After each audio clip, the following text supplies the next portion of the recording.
Bienvenue dans Provision de vie. La pensée d'aujourd'hui s'intitule « Où est ton trésor ?» Dans Matthieu 6 et au verset 21, Jésus dit « Là où est ton trésor, là aussi sera ton cœur. » Où est votre trésor?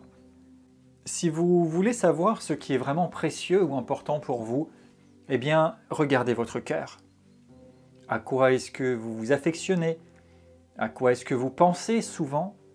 Qu'est-ce qui vous stimule? Qu'est-ce qui vous émeut? Qu'est-ce qui a votre cœur? Où est votre cœur? Dans quoi mettez-vous votre énergie, vos pensées, votre plaisir, vos envies, vos projets? À quoi occupez-vous votre temps? C'est là votre trésor. Là où est votre trésor, là est votre cœur.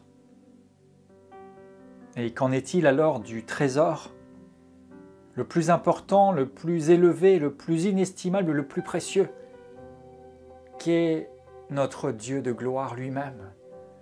Qu'en est-il du trésor que représente son royaume?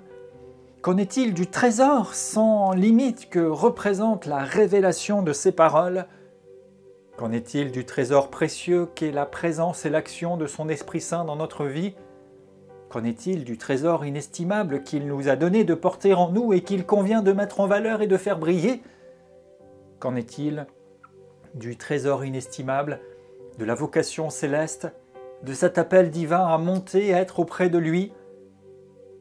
Qu'en est-il du trésor de la vie éternelle qui ne commencera pas seulement une fois que nous aurons rendu notre dernier souffle, mais qui commence dès maintenant et dont nos actes, nos faits, nos pensées, nos sujets qui nous animent et qui nous poussent déterminent déjà bien des contours?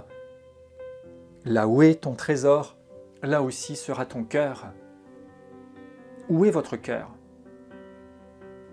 Si votre cœur n'est pas à connaître le Seigneur, votre cœur n'est pas à la prière, n'est pas à la louange, n'est pas à la découverte de la parole de Dieu et toutes ces choses, cela montre simplement que votre trésor n'est pas là.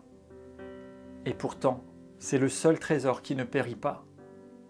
Bien sûr, et dans le contexte, Jésus parle de l'argent, des richesses terrestres, mais on peut y ajouter, y associer les choses diverses et variées, les occupations, tout ce qui peut motiver tant de personnes pour se créer un contexte, une image, une renommée, un semblant de vie, mais qui n'est pas le trésor.